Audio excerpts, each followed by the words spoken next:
Bem-vindos a mais um episódio do podcast Vendas da Esporte, do CT de Vendas. Hoje eu estou aqui com os meus sócios, Eurico, Ed, e com um convidado muito especial, que é o Paulo, grande amigo nosso, Paulo Camargo, ex-jogador profissional de tênis, professor de tênis de muita gente muito boa por aí, né? Eu sou suspeito para falar, e autor do livro 1%. Até onde você iria? Até onde você iria, que está se tornando filme. Vai se tornar uma superprodução aí do cinema. Uma honra ter o Paulo aqui com a gente. Hoje a gente vai falar sobre um tema muito legal, que é inteligência emocional, jogo mental, resiliência, que tem muito a ver com a sua história, né? Como atleta, agora como empresário também, no nosso caso, no mundo de vendas também, a gente história pra caramba pra contar quando a gente fala de jogo mental.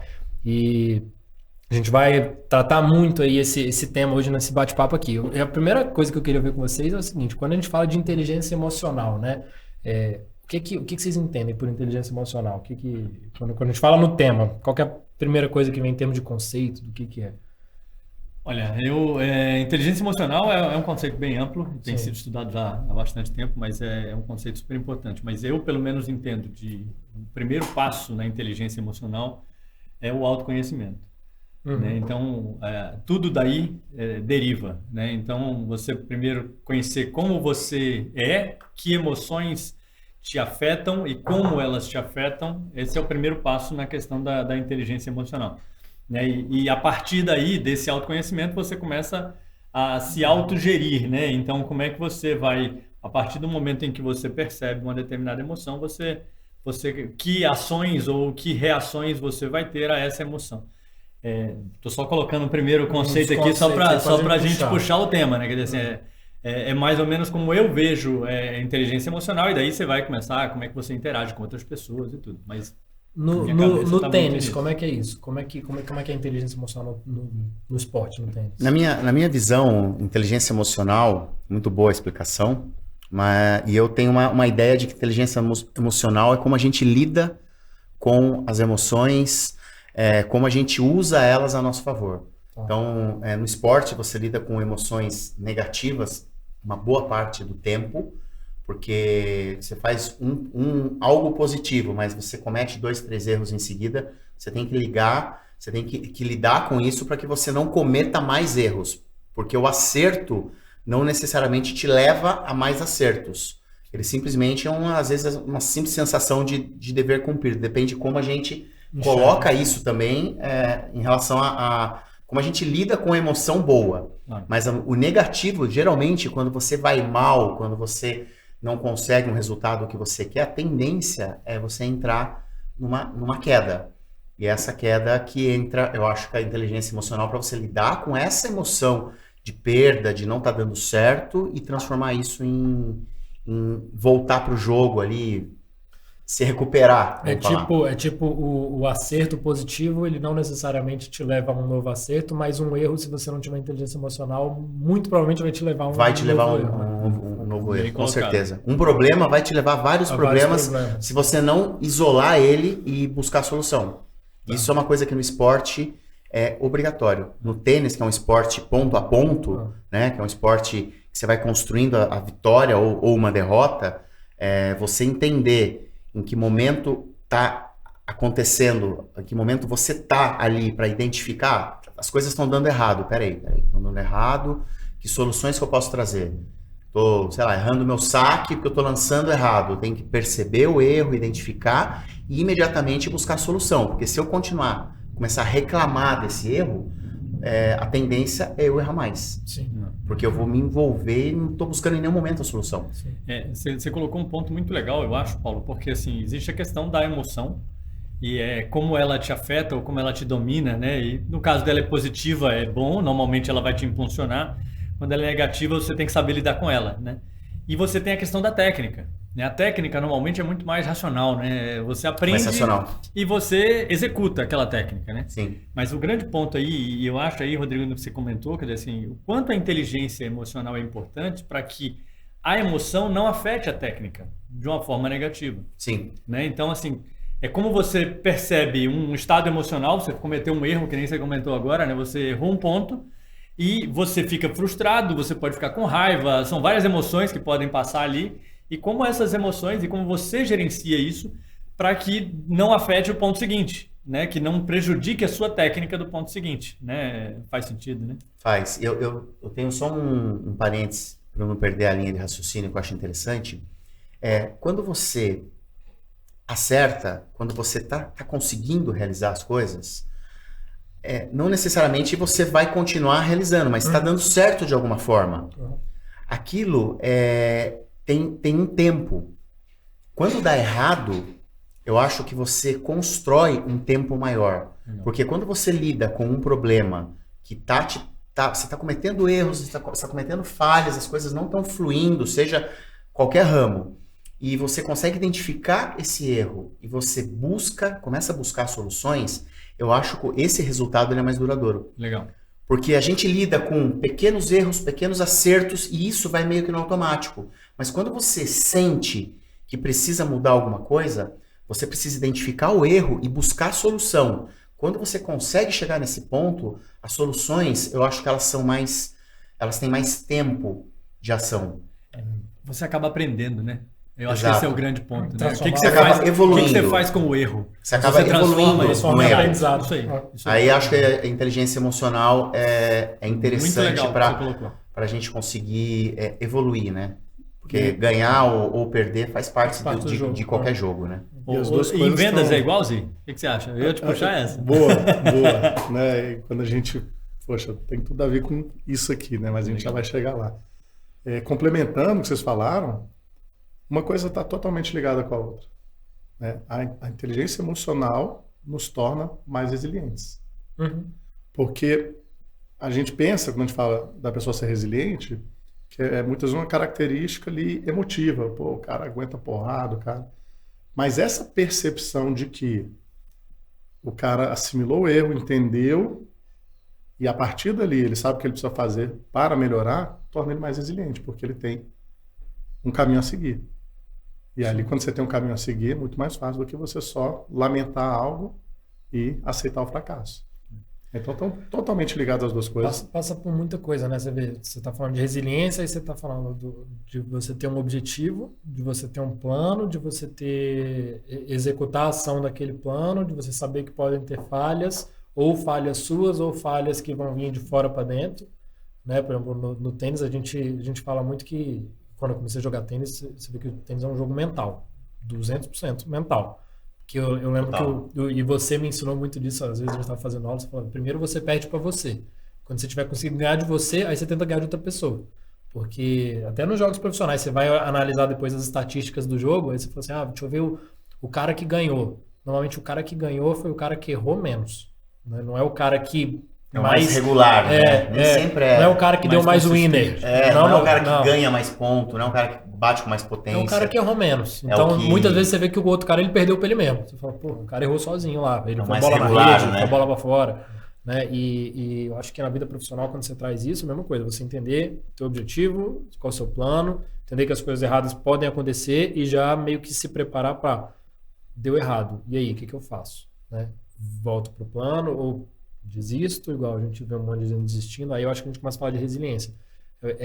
E tem um pouco a ver com paciência também. Eu acho que hoje em dia a gente é muito imediatista de, eu quero esse resultado aqui.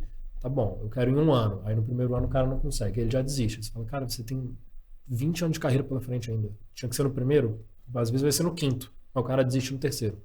Né? E no esporte é a mesma coisa. Quando você puxa, a gente estava falando antes, da vida de um atleta, o cara às vezes ele desiste com 16 anos, sendo que o 17 ano dele ia ser o melhor ano, ia ser o ano de virada do cara. Muita gente desistir porque, meu pai me deu mais 1 ano. Até o ano que vem eu tenho que ter um resultado. Já colocou um... deadline. Nossa, colocou um problema ali que não existia. Não fala nada. Deixa ele ir até o ano que vem você manda parar, mas não coloca...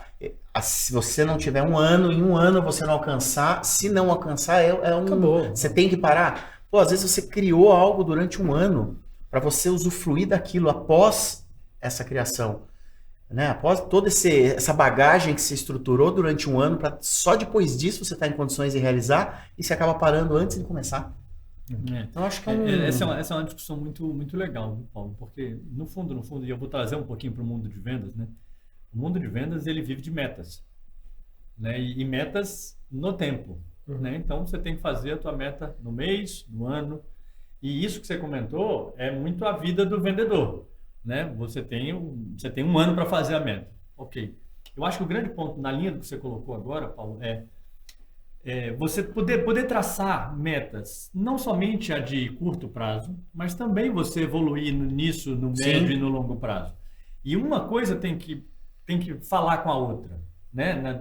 Olhar só um ano, que você comentou o caso do pai que fala isso para o filho, não adianta, porque o que acontece depois, né? Então, e aí é um ponto. Se você também divide uma meta de longo prazo em metas menores e atingíveis, você evolui ao longo do tempo. E aí fica mais fácil de você chegar nela do que efetivamente você só olhar a meta do ano e quando chegar na véspera de terminar, não vai dar. Não funciona desse jeito. Você tem que trabalhar. Ou até deu, né? Ou até deu, ok, até tô deu, tranquilo. ótimo. Não, precisa crescer mais. Onde você quer chegar? Isso, exato. Entendeu? Então, assim, tem tudo a ver com o mundo de vendas. E você saber que nessa trajetória você vai perder, né? Você vai errar.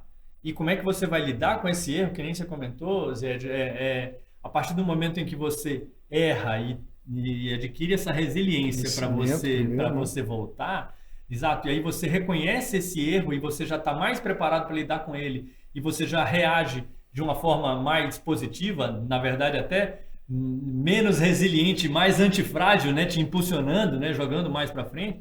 É muito legal como você consegue capturar essa energia da emoção a seu favor. Sim. Né? Quando você fala de antifrágil, você quer dizer o quê? Tipo, a diferença de... É excelente. Quem trouxe esse conceito foi o Nassim Taleb, num livro, e ele fala que a questão da resiliência é quando você consegue voltar rapidamente para o seu eixo depois de ter sido tirado dele, né? Por qualquer motivo. Então você foi abalado, caiu, né? Alguma coisa te abalou, você voltar, né, para o seu estado natural, vamos dizer assim, para o seu eixo. Seu foco. Né? Então, você não anda para trás, você volta para onde você está. Exatamente. Pro padrão ali. A antifragilidade, ou o antifrágil, é aquele que usa esse abalo, esse infortúnio aí que esse aconteceu, infortúnio, para impulsionar, na verdade. Então, ele pega esse problema e, na verdade, usa esse problema para jogar ele na frente. Então, ele não volta onde ele estava, ele já volta pouco mais na frente e melhora. Legal. Você fez a pergunta, né, se essas coisas se aplicavam a vendas. Eu não quis responder agora, porque eu quero até desafiar as pessoas que estão nos ouvindo a escutar tudo que o Paulo está falando nesse podcast, né, os vendedores principalmente do outro lado, e verem se não se encaixa exatamente o que eles vivem, ao que a gente vive no mundo de vendas. Aí no final a gente pode até perguntar para o Paulo, mas eu queria perguntar para o Paulo o contrário. A gente fala que vendas é esporte, você acha que esporte é vendas também? Eu tenho certeza que é.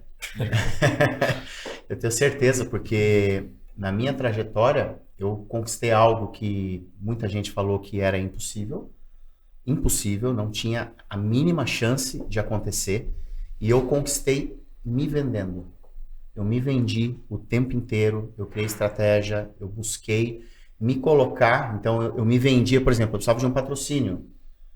Aí eu tenho até algumas historinhas. Eu precisava de um patrocinador. Eu me vendi para esse patrocinador de um jeito que ele só me patrocinaria se ele me visse daquele jeito.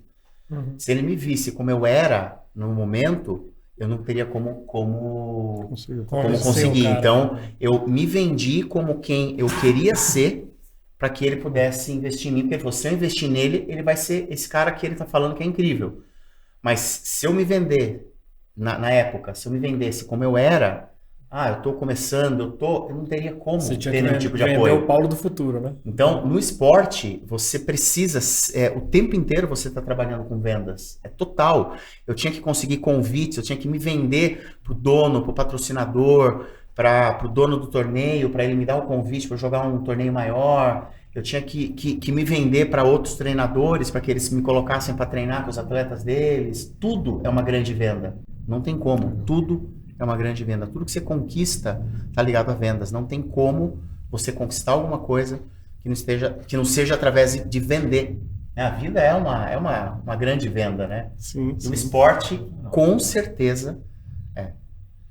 A gente falou isso um pouco no primeiro programa, que hoje as pessoas veem, por exemplo, você falou assim, eu tinha que me vender, né?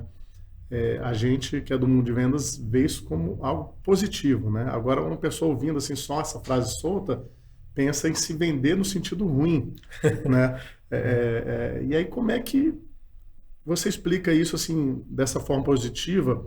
Como é que você se vendeu? Conta um caso para a gente, assim, desses patrocínios que você conseguiu, como que você chegou desses lá, momentos de venda. para as pessoas entenderem o esforço que você fez por trás disso tudo. Tá. Aos 16 anos para 17, meus pais chegaram para mim e falaram: Paulo, chega desse negócio de tênis. A gente está aqui focado, eles tinham uma rede de escolas, ângulo lá em Americana, eles falaram: chega, a gente não vai mais bancar nada. Então esse é o último mês como jogador, acaba com esse negócio e vai estudar. E o meu negócio não era estudo mesmo.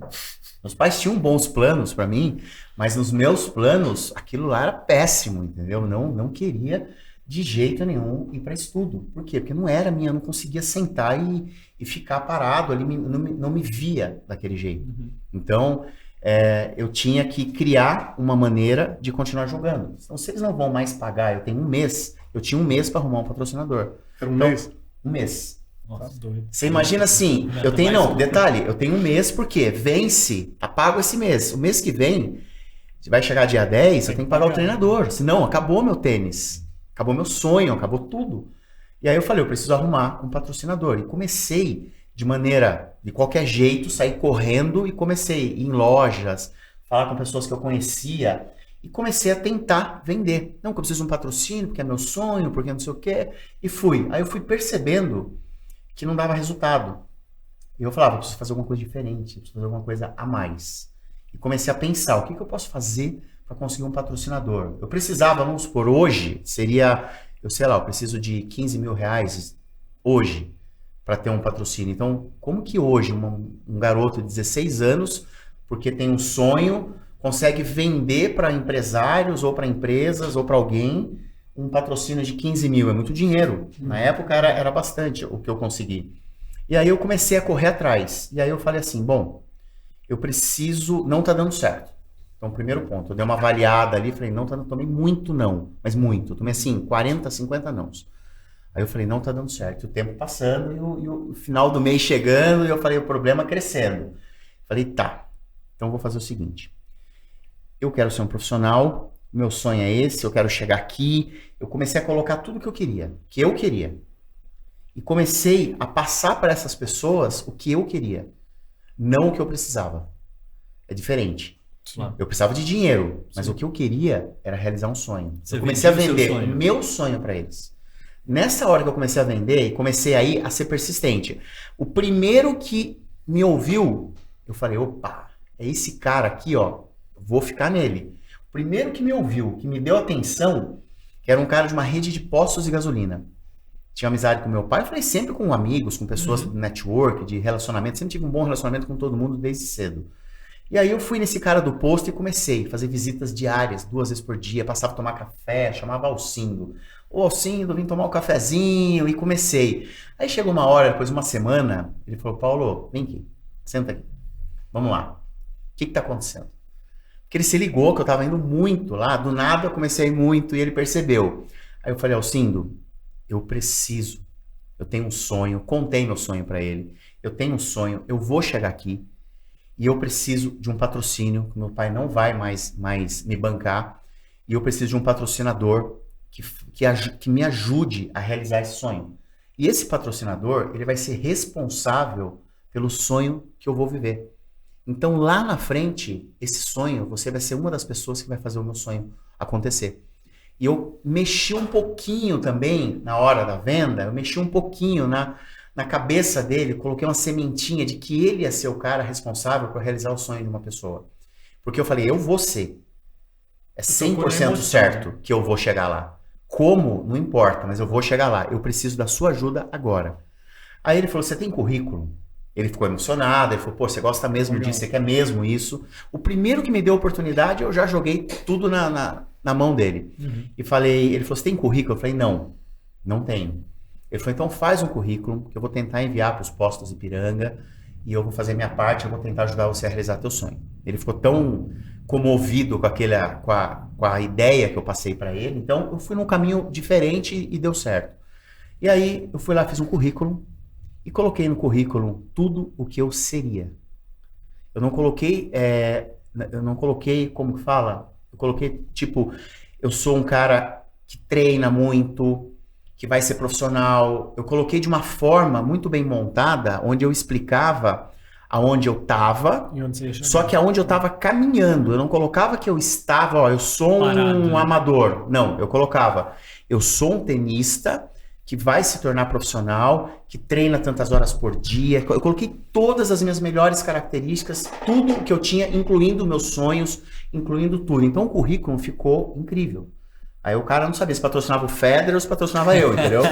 Aí ele falou, não, vou mandar isso aqui lá. Mandou o currículo. Aí deu uma semana, ele me chamou e falou, Paulo, eu não sei o que você fez, mas eles aceitaram te patrocinar. E aí deu tudo que você imaginar. Assim, 30 peças de roupa, tênis, raquete, deram 10, 12, quantas raquetes você quer, era tudo assim, quanto você quer. Pagaram o treinador, pagavam viagens, pagavam o preparador físico, pagavam a equipe inteira. Nesse momento que eu teria que parar os 16 anos para 17, eu consegui um patrocinador que me fez continuar. Quem é esse? Só pra... Foi a Rede Postos Ipiranga. A Rede Postos, que legal. Eu consegui patrocínio da Rede de Postos Ipiranga. Não sei se você conhece. Eu já ouvi falar. Você imagina um amador. Você imagina um amador simples, com nível baixo, com sonho alto, patrocinador vendendo sonho. Vendendo sonho, entendeu? Eu vendi o que eu realmente precisava para chegar lá. Às vezes a gente quer vender só o que a gente tem. Às vezes o que você tem não é interessante para quem você está vendendo. Às vezes precisa vender um pouquinho mais. E é legal que ali na tentativa e erro, né, você descobriu uma das técnicas, né, que a gente fala muito, que a emoção vende muito mais do que a razão. Sabia quando disso. você passou a vender, né, isso aí é uma premissa. Se você levar o comprador para o lado emotivo, a sua chance de sucesso é muito maior. Muito maior. Por mais que você prove aqui na razão que essa proposta é muito melhor do que essa, se você não trouxer um pouco de emoção para a mesa, a chance dele fechar é muito menor. E é engraçado que na tentativa e erro na ali, tentativa né? E erro você fez você falou assim, cara, eu descobri que... Olha que legal, né? Legal. Você colocou um ponto muito legal e aí tem a ver também, porque existe uma questão até dessa conexão emocional. Né? Você, na verdade, com a sua emoção, você ligou a emoção dele. Sim. E de alguma forma, provavelmente, ele se viu em você, quer dizer assim, a emoção dele, ele viu em você. Mexeu com ele. E aí fechou essa conexão. Mexeu para ele poder investir. Não é que ele... Aí é um ponto legal, quer dizer assim, e aí faz muito sentido o que você comentou, Zed, porque isso tem a ver também com os clientes no mundo de vendas, né? Quando você mostra que aquilo que você está vendendo também gera um benefício para ele. Não é uma venda para você, é para ele. E aí quando ele faz essa conexão, é porque ele também vê um benefício nele de te ajudar. Exato. Né? Olha que troço interessante. Sim. E você comentou também um outro conceito que é só para a gente deixar pontuado aqui, né? Acho que é a questão que você falou. Quantos nãos você recebeu? 40 nãos. Foi muito. Foi essa muito. 50 é nãos, assim, de cara. Porque foi não. Ninguém vai patrocinar um moleque que diz que quer jogar tênis. É uma coisa assim, totalmente tênis, não tem nada a ver, não é da nossa... Né? Talvez se fosse futebol, pudesse ser bom mesmo. Vamos ver se você for bom, de repente, ou te empresaria, não sei, né? Mas tênis é um esporte que não era conhecido na época, então... E vender... Uma coisa que eu fiz na venda que é legal, é que vender o sonho, só vender o sonho, não é o suficiente. Eu tinha que criar um comprometimento dele com o meu sonho. Você vai ser responsável pela realização do meu sonho. Isso... foi talvez um ponto em cima do que você falou, né? Exatamente isso. E o outro ponto é que você levou, nessa questão dos nãos, você levou a sua resiliência de jogador, que está acostumado a errar, a perder um ponto, ou às vezes até um jogo, para esse mesmo mundo. Quer dizer assim, a sua resiliência que você já tinha no esporte, você usou na hora que você foi vender. Olha que legal. E tem um detalhe que eu acho que é muito importante. O quanto eu acreditava no que eu estava vendendo. Total. Isso é importante. Porque se você não conhece o teu produto, sessão de vendas, se você não conhece o teu produto, se você não acredita realmente que ele é bom, como que você você passa a sensação para alguém de que a pessoa gosta? que a pessoa vai querer. Como que você passa, por exemplo, exatamente. eu amo tênis. É um sonho da minha vida me tornar profissional. Eu preciso disso. Você vai ser responsável por isso. Lá na frente, quando eu realizar, você vai ser uma das pessoas que me fez chegar lá. Você vai ser responsável pelo meu sonho, pelo sonho da minha vida, pelo sonho que eu nasci para vender. Eu mexi na tua emoção. Se você não acreditar nisso, como que eu vendo isso para você? Como que eu faço você fazer parte do que eu estou trabalhando ali? Se eu que estou vendendo não acredito. Tem muita gente que está vendendo, você não acredita nela. Pô, se você não acredita... Meu, na hora que você for para uma venda, acredita em você 100%. Primeiro passo. Nem que você...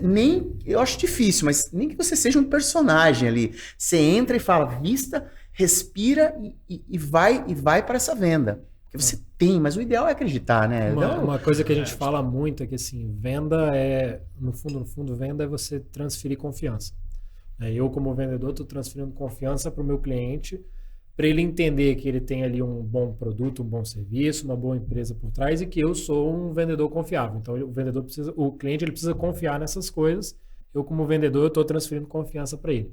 Como que eu transfiro confiança? Tem duas formas. Primeira, utilizando uma série de técnicas e formas de você transmitir confiança pelo teu discurso, pela sua linguagem corporal, pelo teu raciocínio, a tua apresentação, você criar ali um discurso que vai levar até aquilo ali.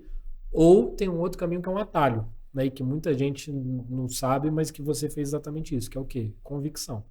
Quando você acredita, quando você brilha o olho, quando a gente fala muitas vezes, e eu já falei isso para várias pessoas, cara, você só consegue vender bem o que você compra.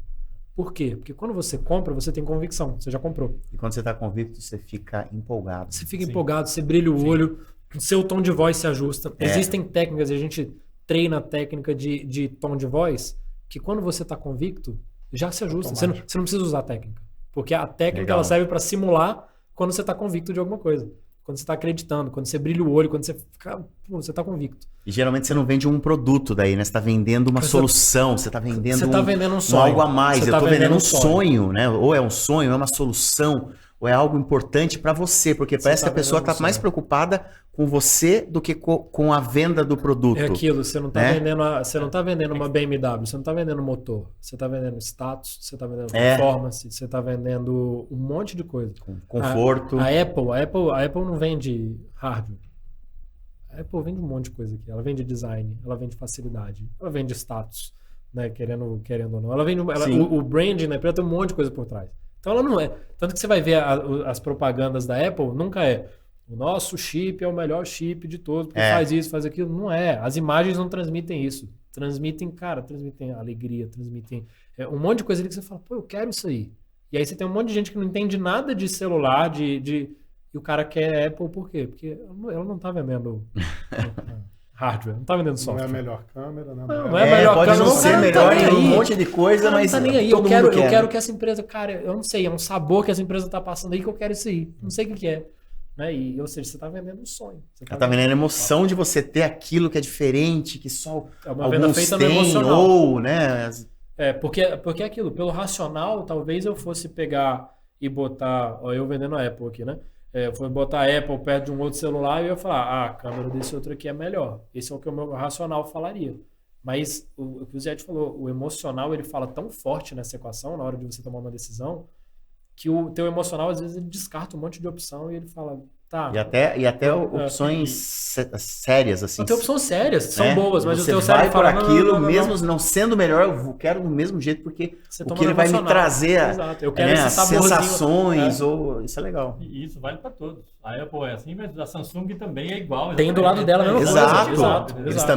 Eles também buscam. É que a Apple é um bom exemplo, né? É um bom exemplo, porque eu acho que um pouco mais ligado, não sei se é status. Eu acho assim, na verdade ela foi muito inovadora nisso. Ela fez de um jeito muito diferente, que depois, inclusive, por exemplo, falar da Samsung. O logo, né? O logo dele. A Samsung ela teve que se posicionar de um jeito diferente, aí você vai falar de tipos de clientes diferentes. Exato. Tem um tipo de cliente que o cara olha para a Apple e fala, é o que eu quero. E tem um outro que olha para a Samsung e fala, não quero Apple de nenhum, quero isso aqui. Proprietário. São tipos de clientes totalmente diferentes. Né? Você tocou nessa questão dessa energia, né, do seu sonho e tudo. E a gente falou aqui de resiliência, a gente está falando de inteligência emocional. Para mim, fica muito claro que tudo começa nesse sonho, tudo começa nessa energia, tudo começa em comprar aquilo que você vai vender. Né? E por que eu estou falando isso? Porque quando você sabe aonde você quer chegar, sabe o que você quer, você consegue voltar para o teu rumo. A questão da resiliência, né, que a gente estava falando de você voltar para o seu eixo, se você saiu do seu eixo, mas você sabe aonde você quer ir, então você naturalmente volta para ele. O que eu quero colocar aqui é que esse teu sonho e o foco que você sempre teve foi o que sempre manteve você nesse rumo. Entendeu? Mesmo com percalços de nãos, de 40 nãos ou de derrotas ou o que for. É ali. Então, o quanto isso é importante para todos. E, obviamente, que para o mundo de vendas é igual. Né? Mas é muito legal essa ligação aí entre os pontos. Né? A gente já está ligando alguns pontinhos aí. Muito legal. Então, mas você falou uma coisa agora que é interessante. Ó, porque quando a gente fala em resiliência, a gente avalia a resiliência com o significado de você, vamos supor, passei por um monte de problema, caí feio, levanto e continuo do ponto que eu parei, eu não preciso desistir, como muita gente desiste se não tem resiliência, mas a resiliência, eu acho que ela está ligada diretamente a você ter um ponto de referência aonde você quer chegar. Se você não tiver ponto de referência, como você vai ter resiliência? Exatamente. Por que você vai continuar se aonde você quer chegar você nem sabe se é tão legal ou eu acho que isso é um ponto também que a resiliência ela está ligada diretamente ao teu objetivo principal. Porque daí você cair ou voltar, não adianta, o objetivo principal está acima. A resiliência pode fazer você oscilar aqui, mas é aqui que você vai chegar, você tem que subir. Então você sabe que você tem que subir. Exatamente. Então nada que aconteça na tua vida vai impedir você de subir. Pode acontecer um monte de coisa ruim, errada, tudo pode dar errado, mas você vai continuar tentando. Você não vai parar. Você pode até perder um tempinho aqui, perder ali, mas você vai subir. Isso eu acho que na definição de resiliência, talvez essa como a gente conversa, né? A gente conversou um pouco antes daqui, essa obsessão para chegar num resultado. Essa obsessão para chegar num resultado, eu acho que ela ativa a resiliência. Total. Sem ela, a resiliência não faz o mínimo sentido. Vamos lá, consultoria grátis aqui. Você está lá com um aluno teu, né? Você é o técnico e você tem um aluno, digamos que alguém joga tênis, você está ali treinando o cara. E aí, por algum motivo, ele não consegue ganhar os jogos. E às vezes até não consegue ganhar de gente que ele é melhor. Que ele é melhor. Que acontece muito, aliás. Isso. Acontece muito. Não é meu caso, mas acontece muito. Não é seu caso, mas... O cara tem lá, você tá jogando com o cara e aí você pensa assim, a minha direita é melhor do que a direita desse cara. Às vezes é um nível acima do cara. O cara no nível acima perde pro nível abaixo que não tinha como perder, mas perde. Quando isso acontece, o que você fala pra esse cara? Onde que você ajusta? Primeira coisa, quando eu vejo esse tipo de situação, eu coloco aonde ele quer chegar, o que ele quer. Eu tento ativar o lado dele do que ele busca. Primeira coisa. Porque o fato do problema, dele já ter entrado no problema, já é algo... Por que a gente fala que o tênis é um esporte totalmente mental? Porque é um esporte que você ganha de você. Você ganha e você perde para você. Mas o teu adversário, eu acho que é um dos menores dos problemas. Porque o maior problema é você. Então, isso eu acredito que é em tudo na vida da gente. A gente cria os problemas, as soluções, a gente sai de situações, a gente se coloca em situações, e isso no tênis é muito comum. Uma vez eu treinava um menino, o André, eram dois irmãos gêmeos, e ele queria ser profissional. Tinha 16 anos, jogava um nível bom, sacava 180 por hora, sacava firme. Quem joga tênis sabe que 180 é quase um profissional ali, né? Profissional um pouquinho mais, ou mais ou menos. Tem um profissional sacando a 180. E é uma bola muito rápida. E ele foi jogar um torneio que na Federação Paulista tem principiante, quinta classe, quarta, terceira, segunda e primeira. O profissional não precisa ser primeira, mas o profissional joga muito mais que qualquer primeira classe, então, só para ter uma referência de linha. Então, quinta classe é nada. E ele jogava quinta classe, categoria quinta classe, mas o nível dele era terceira para segunda. Ele era muito acima do nível dele. Uhum. Tanto que sacava 180 por hora. O cara de quinta classe não sabe nem o que é isso. Verdade. E aí, quinta classe é mais ou menos o nível que você joga. Quem? Qual de Você. É um quinta classe. É um quinta classe da Federação Paulista. Você for jogar. Não, deixa ele achar que ele é pro. nós? Eu já tava pensando aqui, eu tava pensando, cara, se alguém falar de. E você joga aqui? Eu falo, profissional. Não. Quase. Tá quase. Tá no caminho. Você tá no caminho, processo, com no certeza. caminho, né? E aí, São 5 você joga lá quinta Faltam classe. 5 passos. Né? Só que você joga de um nível. Vamos imaginar que esse meu aluno treinava para ser profissional, treinava 4 horas por dia, então é outro nível. Ia jogar com ele. Aí no meio do jogo, o André chegou para mim e começou a sacar fazendo assim, Sim. como uma pessoa que acabou de aprender a jogar. Uhum. E aí, que a gente brinca que é o domingueiro, né? Uhum. É o cara que aprendeu sozinho, joga final de semana de vez em quando, uma vez por mês. Aí eu falei para ele, André, você tá louco? O que você tá fazendo, cara? Que isso? Ele falou, não tô sentindo o meu corpo. Ele não Nível de estava tensão. sentindo. A adrenalina estava tão grande que ele não estava sentindo o corpo dele. Ele perdeu a coordenação. Olha o nível Imagina. de estresse que ele entrou. Por isso que a gente fala do quanto o mental, inteligência emocional, para você avaliar o que está acontecendo, criar um caminho para se acalmar, você criar alguma coisa ali, que nem que você invente alguma coisa naquele momento, mas você precisa se acalmar, Exato. e senão você se perde. E ele se perdeu. Então, o que eu falei para ele nesse momento? Eu parei do lado dele e falei, André, você sabe jogar, você é muito bom, você está jogando sozinho, você está jogando contra você, você não depende do seu adversário, só faça a sua parte que o jogo vai fluir. Foque em você, ponto após ponto, um ponto após o outro, só você. Ele respirou, acalmou e começou a jogar ponto após ponto. E voltou pro jogo. E voltou pro jogo, e ganhou o jogo, e conseguiu jogar bem. Por quê? Porque ele tinha nível, Claro. ele tinha potencial, ele não tinha, ele não sabia lidar com aquela emoção, com aquilo que estava acontecendo, com medo de não conseguir, principalmente porque jogava com alguém mais fraco. Então essas coisas, o medo de não conseguir é uma grande barreira, Uhum. que a gente tem que criar mecanismos de defesa contra isso, nem que seja momentâneos, e depois avalia melhor e tenta usar técnicas melhores, mas em algum momento você precisa entender o que está acontecendo, parar para respirar no meio do turbilhão ali e pensar em solução. Então, o conselho que eu dou quando uma pessoa está numa situação onde ela se vê diante de medo, diante de dificuldade de executar, não está conseguindo jogar mais do que devia, não está conseguindo fazer aquilo que ela sabe fazer, é ela parar, respirar e pensar no que ela quer. Só ela. Esquecer quem tá lá, esquecer quem tá ali, esquecer quem tá concorrendo com ela, quem é adversário, quem não é. Pensar no que ela quer. Dessa forma, ela consegue buscar um caminho muito mais rápido. Olha, algumas coisas também interessantes, né, Paulo? Primeiro, uma questão de técnica. Você comentou aí que técnica ele tinha, Tinha. né? Então, ponto. Ou seja, ele treinava. Você falou aí que ele treinava muito, Mais que todo mundo. né? Mas o ponto é, a emoção dele estava derrubando essa técnica. Tudo. Né? Então, o grande ponto aí, e esse é um dos conceitos também que se fala muito em inteligência emocional, e é a questão de você trabalhar a autoconfiança.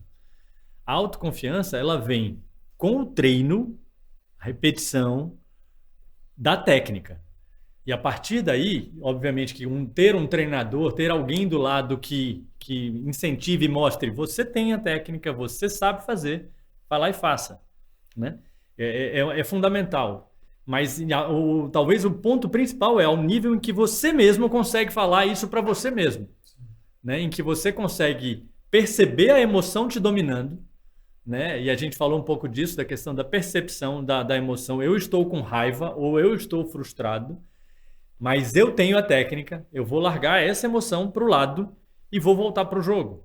Né? É óbvio que, sem dúvida, principalmente quanto mais alto nível for, mais é importante não só esse domínio, mas também, às vezes, a presença de um treinador que vai estar lá do lado. Quantas vezes você vê um jogo de tênis, o cara faz um ponto bom, ele olha para o treinador e faz o gesto. Aquela conexão, Esse é o caminho, continua ele nesse está caminho. reafirmando, exatamente, né? Então, é tão importante, mas é importante que cada um desenvolva em si próprio esse nível de autoconfiança baseado na técnica que ele tem, no treino que ele fez. Né? E isso é importante. Agora, não pode ter medo de errar. né? O erro vai acontecer. Errou. Vamos pro próximo. O erro faz parte do jogo. Não tem ninguém que joga nenhum tipo de Exatamente. esporte, Não tem que o cara não erra nunca. Exatamente. Entendeu? Então, assim, conviver com o erro é importante e aí essa autoconfiança, ela possibilita isso. Né? Uma coisa que eu fazia, nesse caso, ele perguntou em relação ao alguém, eu orientando. Agora Mas você o que eu mesmo. falaria, né? O que eu falei ou o que eu falaria. Mas o que eu fazia? Eu antecipava. Eu criava na minha cabeça, quando eu ia jogar, eu tinha medo, como todo mundo, eu ficava nervoso igual todo mundo, mas eu criava na minha cabeça o que ia acontecer no jogo. Legal. Como eu ia... Então, por Você exemplo, visualizar. eu vou jogar tal jogo, eu vou jogar super bem, eu vou estar tranquilo, eu vou ter momentos de dificuldade, eu vou conseguir lidar com eles. Eu meio que projetava o que ia acontecer para eu me blindar, me proteger, porque eu não tinha técnico, eu não tinha ninguém falando comigo. Sim. Eu estava sozinho, todo o tempo. Nunca tive um treinador do meu lado, só até os 16 anos, 17 depois, foi só sozinho. Uhum. Então eu ia para um torneio, não tinha preparador, não tinha amigo, não tinha ninguém. Eu era amigo de todo mundo, mas não tinha ninguém ali me ajudando, entendeu? Sim, na quadra. sim, Então, claro. eu tinha que me virar sozinho. O que eu fazia? Eu criava situações que eu poderia encontrar e eu buscava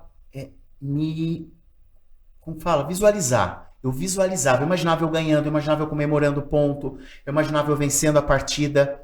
Falei, se você perdesse? Tá bom, pelo menos foi um jogo positivo na minha cabeça do início ao fim. Porque o tempo inteiro eu tava achando que alguma coisa boa ia acabar de uma forma boa. Então, eu não ficava nervoso por causa disso. Agora, se eu ficasse nervoso e perdesse do mesmo jeito, talvez isso me desmotivasse. Entendeu? Eu fazia isso para não me desmotivar caso não conseguisse. Por quê? Porque eu teria que treinar mais pro próximo. Claro. Então, como que eu ia fazer para se eu perco e tenho que chorar e sair chorando e depois vou pro próximo com que vontade, com que energia eu ia pro próximo? Sim. E no meu caso, eu não podia dar um passo para trás, não tinha nem tempo mais. Né? Não sei se você vai lembrar, a gente deu um treinamento para uma galera e a gente estava falando sobre gestão de carreira, né, na área de vendas. Então, como o cara se preparar, aí a gente vai falar de treinamento, preparação. Tal, como o cara vai se preparar durante a carreira dele. Porque vendedor tem um grande problema que é o cara tá olhando só pro mês, né? O cara olha ali, pô, quanto é que eu vou ganhar esse mês, quanto é que eu vou ganhar esse mês, e aí de repente quando o cara vê, passaram 5 anos e o cara não melhorou. O cara tá ganhando a mesma coisa ali sempre. E aí a gente falou pra galera muito sobre essa questão dessa antecipação, dessa visualização. Cara, você tem que... Vamos lá, vamos seguir a lógica, né?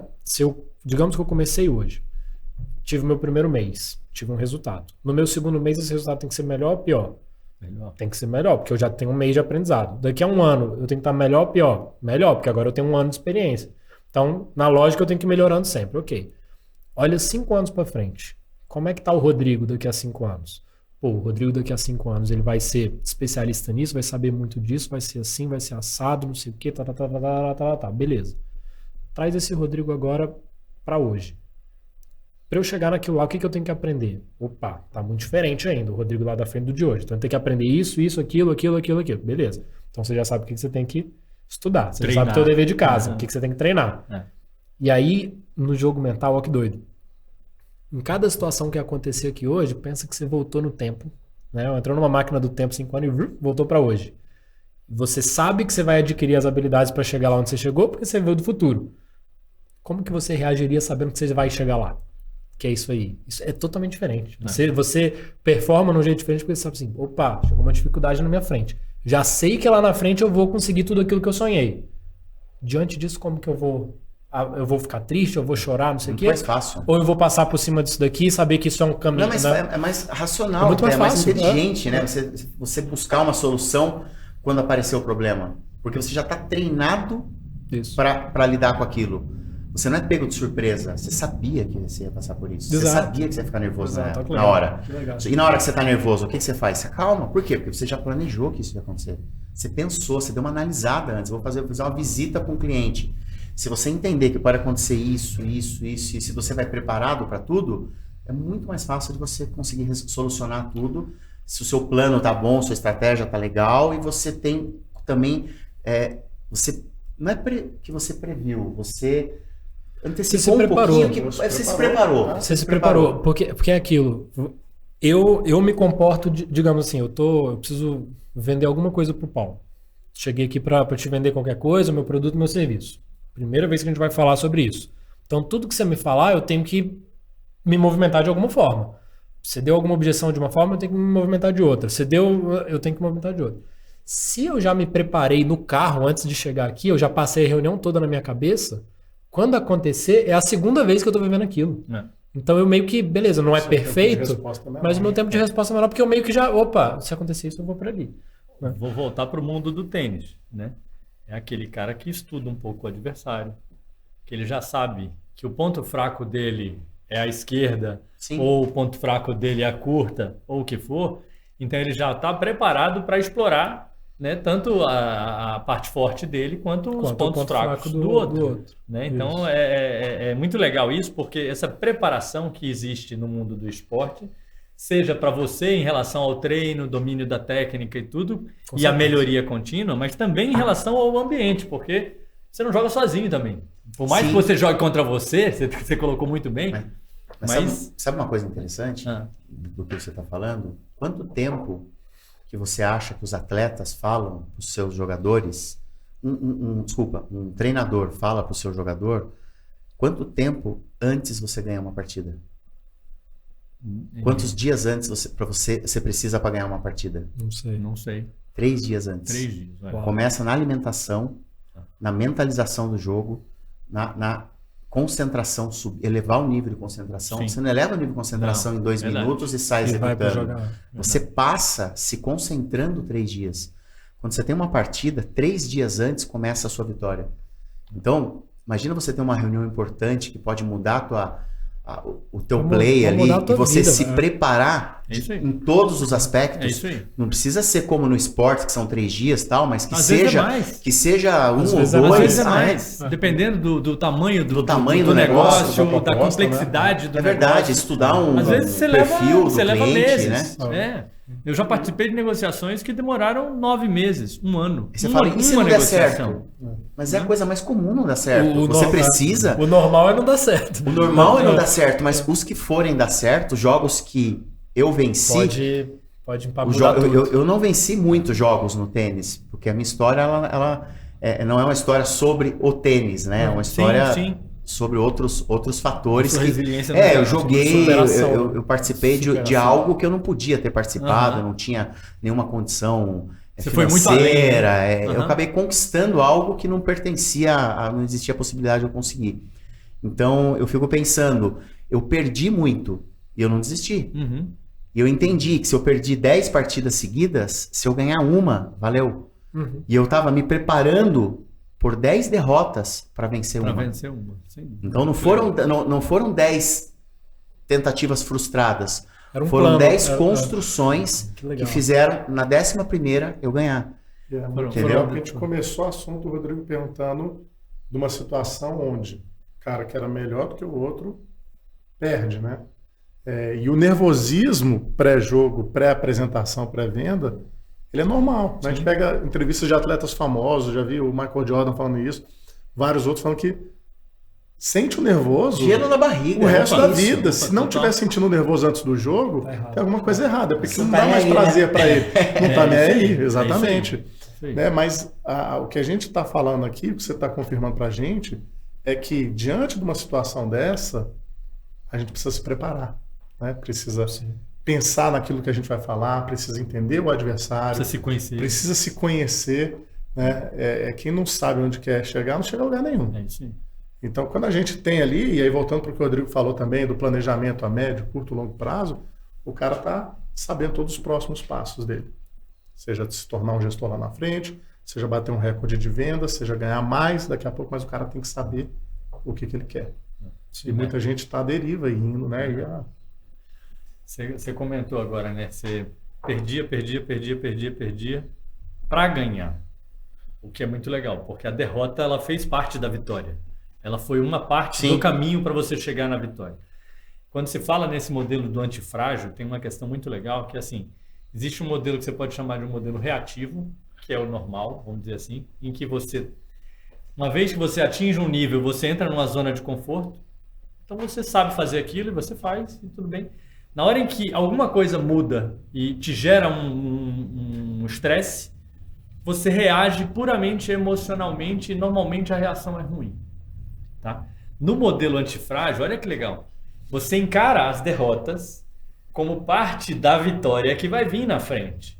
Então, primeiro, você entra numa zona, em vez de conforto, você entra numa zona de curiosidade para entender o porquê você perdeu. Entendeu? E aí você entra numa questão de você... O que eu tenho que aprender para elevar o meu nível, para não perder de novo? E aí sim você entra na zona de resultado. Entendeu? Então, assim, você percebe que as derrotas, elas são viabilizadores da vitória. E aí entra um assunto que nós conversamos anteriormente no café sobre o atleta que quebra a raquete. Isso. Ele cria um ponto em relação ao antifrágil, ele cria um ponto extrapolando, quebrando uma raquete numa atitude boa, mas que muitos deles viram jogo após isso. Não. Muitos jogadores viram jogo após essa atitude, que é considerada errada, ruim, mal vista, mas ele não fez aquilo porque simplesmente ele extrapolou e ele criou um momento negativo para poder... Ele canalizou, né? Ele canalizou uma poder emoção, dar um emoção reset, negativa para dar um reset na raquete. Ok, se isso daí estiver dentro desse controle, como você está comentando, Paulo, quer dizer, é perfeito, entendeu? Ok. Ele não tá prejudicando ninguém, a ele próprio, no caso da raquete, a imagem dele, a imagem, o que for. Ele pode ser penalizado, né? Ele é penalizado, ele pode tomar uma penalidade. Vai tomar uma multa de $100, Ok. que para esses grandes jogadores isso não altera, né? Mas se isso tiver, assim, como uma alternativa dentro do modelo já da preparação que ele fez, que ele falou assim, chegar num nível de descontrole emocional tão grande que está afetando, que nem você comentou o caso do teu aluno lá, que estava com o corpo paralisado. Isso pode desencadear ele voltar para o jogo. Ok, se isso daí estava dentro da preparação, ele preparou, falou, isso, se chegar nesse nível eu vou quebrar a raquete, mas tudo de ruim que eu estou fazendo vai ficar na raquete. Exato. Eu vou lá, vou pegar outra raquete e vai ser um outro jogo a partir dali. Ponto. Aí é válido. Mesmo que ele tome a penalidade, mesmo Sim. que, entendeu? Ok. E aí faz sentido, eu concordo. E só um detalhe, vocês que jogam tênis, não façam isso, tá? Até porque a raquete é cara. Não estamos incentivando, estamos comentando uma situação que acontece. Costas e piranga. Exato. Em alguns casos acontece.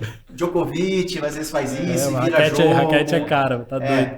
Mas se ele só quebrar por quebrar, também não adianta nada. Não, aí é uma atitude simplesmente, aí é destrutiva. É uma explosão, exato. Aí é destrutivo. Aí ele desanimou e desistiu. Isso Tá fazendo isso porque desistiu. Não, vários atletas têm rituais para virar a chave, né? Eu vejo muitas vezes, o Nadal tem os dele, eu já vi a Fernandes. Todos têm. Ela vira de costas para a quadra, antes de cada ponto, dá e fica ali, dá 3 pulinhos de costa para a quadra. Ela tá ali zerando o contadorzinho do ponto dela. O ponto passado tem que ficar no passado. E no vendedor é igualzinho, né? Não? E ela está elevando o nível de concentração para o próximo ponto. Exatamente. Também. É um ritual. Perfeito.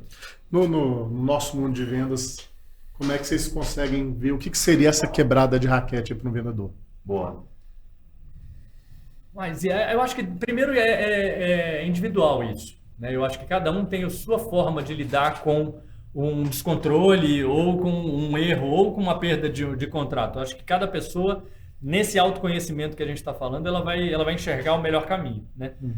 Se eu te falar por mim, eu não sou dos que quebra a raquete, entendeu? Mas eu busco o aprendizado, né? Então eu vou entender o que aconteceu de errado que estava no meu controle, algumas coisas talvez não estivessem no meu controle, ok, talvez eu não vá conseguir mexer nisso, mas dentro do que estava no meu controle, eu faço sempre uma análise para entender o que aconteceu de errado. E o que eu devo fazer de diferente para acertar. Eu sou mais calmo, então eu faço dessa forma, eu faço uma autoanálise para entender onde estava o problema. Se eu não conseguir enxergar, esse é um ponto super importante, eu peço ajuda. Entendeu? Eu conto com colegas ou alguém que tem alguma mais experiência, o que for. Eu vou compartilhar para tentar trocar uma ideia e entender o que podia ser feito diferente, que eu acho também que é um ponto legal. Né? Exato. Pra gente ir fechando, pra gente chegar no final aqui do episódio, o que você acha da gente pensar? Mas já? Passou rápido, né? Mas a gente já tá chegando no final. a gente pensar em dicas práticas, o que que a gente, aí cada um, a gente faz uma mesa redonda aqui, dicas práticas sobre inteligência emocional, sobre jogo mental, sobre resiliência. Se vocês estivessem na frente de alguém, de algum liderado, né? Você como treinador na frente de algum atleta de tênis ou atleta de vendas, né? Como a gente chama. O que vocês falariam para essa pessoa em termos de, pô, eu posso dar uma dica só. Eu daria essa dica aqui com relação ao jogo mental. Vocês, vai aqui, ó. Eurico, Paulo, Zí. Eu posso dar duas? Vai lá, hoje eu deixo. Só Se não roubar a minha, pode. Tá bom. Só que eu fiquei com a última, então vocês têm chance de falar todas as minhas aqui, vai. A primeira, eu acho que é essa questão da percepção, de quando você consegue perceber que a sua emoção está te dominando. Isso é um exercício. Então, todo mundo tem que fazer esse exercício o tempo todo. Né? E isso acontece não é só numa situação de vendas, não é só numa situação de jogo de tênis. Na vida inteira a gente sai, a gente entra em níveis de estresse e aí a gente acaba perdendo um pouquinho da racionalidade. Então, ficar atento a isso é importante para você não perder técnica porque a emoção te dominou. Esse é o primeiro ponto. Perfeito. E o segundo ponto é uma dica, na verdade, tem um autor que chama Alvin Toffler, que ele já publicou vários livros sobre futuro, sobre tendências ou o que for. E ele fala que uma habilidade importante, quem não tem, ele chama de os analfabetos do século XXI, né? Que é você aprender, desaprender e reaprender. Então, assim, porque na verdade as coisas vão evoluindo e você tem que ter também, às vezes, a humildade de falar o seguinte: o que eu sei já não serve mais e eu preciso reaprender uma técnica nova ou alguma coisa nova para sair do outro lado. Então também é importante você estar sempre aberto a se questionar e a aprender e a reaprender. Top, legal, top. Eu acho que uma das coisas mais importantes para você realizar, ter uma vida melhor, você realizar, conquistar, eu acho que é primeiro você ter um objetivo muito claro na tua vida. Esse objetivo, eu sempre coloquei que no meu caso, o meu objetivo se tornou uma obsessão. Porque quando se torna uma obsessão, é porque o objetivo está muito na sua cabeça e você não tem nem controle contra ele, você não consegue tirar ele da sua frente. Então eu acho que você ter um objetivo assim muito claro, definido na sua frente é extremamente importante e fazendo parte disso, o visualizar. Eu acho que você visualizar você vivendo, você visualizar você conseguindo, você visualizar você conquistando, mesmo que a trajetória tenha aí um percurso duro ou não sei, depende do objetivo, do sonho de cada um. Mas eu acredito que você ter um grande objetivo e colocar ele bem no alto ali da onde você, à sua frente, para que você veja o tempo inteiro, tirando a possibilidade de planos alternativos, se não der certo esse, eu vou para aquele, não. É ele e eu vou até conseguir. E visualizar. Eu acho que esses dois pontos são os mais importantes para a gente realizar algo. Muito legal. Legal, muito Paulo. bom. O Rodrigo indicou um livro, a gente falou mais cedo, que ele usa muito esse termo, né? Um livro do Grant Cardone, 10X. E ele fala muito sobre estar obcecado com seus objetivos, né? Então é muito isso, a gente define o objetivo e não defina ele de uma maneira que seja um objetivo simples de se realizar, a gente tem que definir algo que nos tire da zona de conforto mesmo. Sim. Né? Senão não faz sentido aquilo e ser obcecado com aquilo. E aí você falou um pouco antes pra gente, né? Cara, eu tô o tempo todo pensando nisso, eu tô o tempo todo matutando como chegar, eu tô o tempo todo vendo formas diferentes de fazer isso, é estar obcecado, é o que a gente tá ali pensando o tempo todo. Mas a minha dica é em relação aos problemas, né? O que eu vejo muito na nossa experiência, a gente até esteve dando um suporte aí para um dos nossos vendedores, que as pessoas hoje, elas enfrentam os problemas e deixam esses problemas sugar elas. A gente tem que dar a devida importância para o problema no sentido de buscar uma melhora, buscar aperfeiçoar, mas a gente não pode deixar esse problema sugar nossa energia. E a gente vê isso acontecendo muito. A pessoa enfrenta um problema e aquilo suga toda a energia dela. E a pessoa passa a ver aquele cenário todo só pela ótica do problema. Ela não enxerga o resto do contexto. A gente vê isso acontecendo muito, e eu imagino que tanto no esporte, né, e no mundo de vendas. As pessoas, aqui, ó, o problema. Cara, olha o tanto de coisa aqui ao seu redor, olha o tanto de coisa legal, o tanto de coisa funcionando. Mas a pessoa se prendeu no problema. Então, encarar os problemas como normais. Os problemas são normais na vida, no esporte, no mundo de vendas. A gente tem que pegar o problema, tratar ele, melhorar para que não aconteça mais próximo, né? E vamos em frente. É isso. Legal. Boa. E eu acho assim, para a gente fechar essa mesa redonda, quando a gente está falando de inteligência emocional, a gente falou de definir objetivo, a gente falou de não dar o foco no problema, porque quando eu acho muito legal isso, você definiu o objetivo. Se eu tenho um objetivo claro, o problema ele não vai ser o que não vai me deixar chegar lá, né? E uma das coisas que eu gosto muito com relação à inteligência emocional é sair um pouco dessa visão macro e começar a trazer para uma visão micro. Quais são as pequenas coisas que eu posso fazer no meu dia que vão me colocar num estado melhor, que vão me ajudar, porque a gente vive de pequenos momentos, a gente não vive 24 horas, a gente vive de minuto em minuto. Então são pequenas coisas que às vezes acontecem no dia que te tiram do sério. E às vezes são pequenas coisas que acontecem no dia que te dão uma grande alegria. Então tem uma coisa que a gente fala muito, né, para os nossos vendedores, que cara, sempre termina o seu dia com uma atividade positiva. Sempre termina o seu dia na alta, né, como a gente fala. Porque a gente lembra do dia anterior muito, talvez, pela última coisa que aconteceu.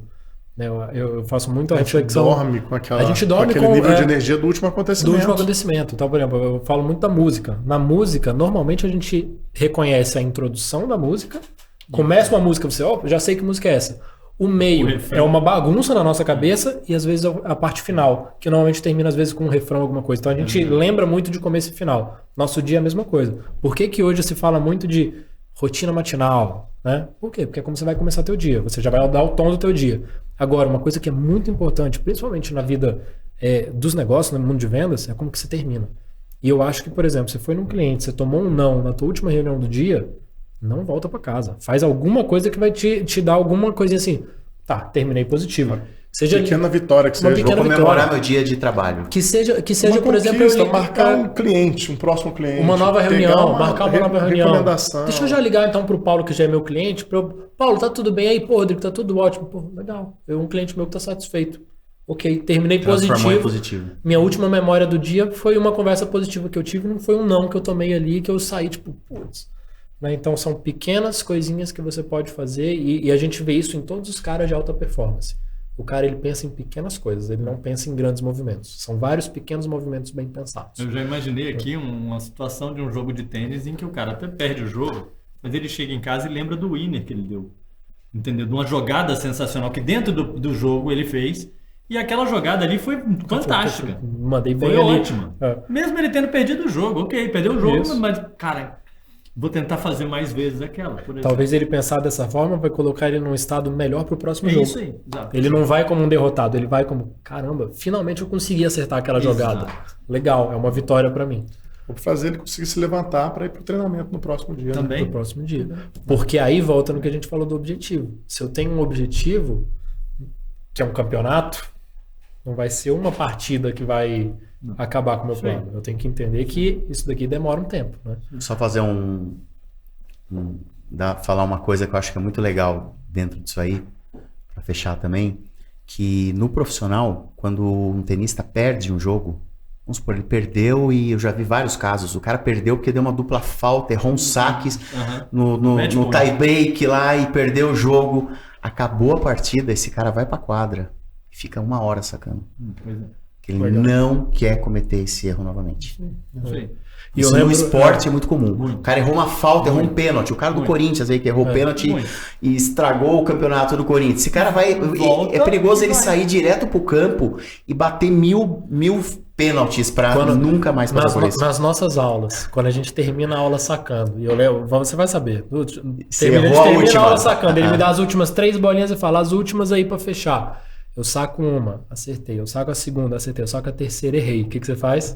Mais uma. Mais uma. Você vai fechar a segunda em alta. É isso. Aí gera pressão, né? Aí gera pressão, aí eu falo assim, ó, não se preocupe, tem mais 100 bolas. Exato. A primeira que ele acertar, eu falo, acabou. É isso aí. Não vai sacar mais nenhuma. É isso aí. Muito legal, Paulo. Do livro, compartilha um pouco aí antes da gente terminar. Antes da gente fechar, porque fala sobre muito isso que a gente falou hoje. Antes da gente fechar, fala um pouquinho sobre o livro. O livro, uma história da minha vida, que é uma história que eu até comentei com vocês aí antes, uma história maluca e de algo impossível considerado por todos, que eu acabei realizando. É uma história de muita resiliência, de muita estratégia. Tem tênis, tem um esporte, lógico, envolvido, vários esportes, por sinal, não só o tênis. Mas é uma história que eu procurei colocar toda a emoção que eu vivi, que eu senti, mesmo não sabendo o que significava aquela emoção exatamente, porque é muito difícil você lidar com coisas que estão lá atrás, sem entender 100%. Então eu coloquei toda a emoção, boa ou ruim, incrível, fantástica, sensações, eu procurei colocar tudo no livro para quem lê viver o que eu vivi. Porque foi realmente uma história diferente, né? Uma história bem complexa, assim, com final feliz, que eu acho que isso é muito legal. E fala muito sobre superação, sobre muitos pontos que a gente vive no dia a dia e que eu procurei colocar tudo isso no livro da maneira mais real. Então, um livro totalmente real, vivi tudo aquilo. E tá para sair aí, não sei quando sai, acho que é uma semaninha, 2 aí, deve estar lançando legal, agora, até o final de outubro aqui, eu acho que já deve estar lançando. Pronto, a gente vai acabou tudo. Se já quiser comprar como? Vai ser pela editora Viseu, vai ser na editora Viseu, no meu Instagram, Paulo Camargo Oficial. A gente vai botar os links todos legal. Aqui embaixo. O vídeo joga ali o Paulo Camargo. Isso. E aí no meu Instagram também vai ter todo o trâmite ali. Boa. Essa história vai virar um filme, uma grande produção do cinema nacional pela Fábrica Filmes, com grandes atores famosos, vai ser um grande elenco. Então vai ser tem boas... Boa, sensacional. Boas perspectivas aí pro futuro. A gente vai colocar os links todos aqui embaixo para você seguir a gente nas redes sociais. Legal. Ou comprar o livro do Paulo aí, que a história é de fato... Fala de novo o nome. Sensacional. 1% até onde você iria. Seria a ideia de, se você tivesse 1% de chance de realizar algo, você iria até o fim? Você entraria de cabeça? Essa é a ideia. Sensacional. Muito bom. Que é o que a gente tem, né? Exato. A gente tem 1% que a gente vai começar alguma coisa. A gente não começa com 99, né? Não é herdeiro, né? Isso aí, pois é. Paulo, obrigado. Eu que agradeço. Pela conversa. Uma honra estar aqui. Que conversa boa. Muito bom. Você que acompanhou a gente chega aí então ao final do nosso 3º episódio, né, dessa série Vendas a Esporte. Se você está assistindo a gente do futuro, eu não sou mais um jogador de 5ª classe, eu provavelmente estou quase profissional agora, né? Obrigado pela presença de todo mundo. Até o próximo episódio. Valeu. Obrigado. Valeu. Show.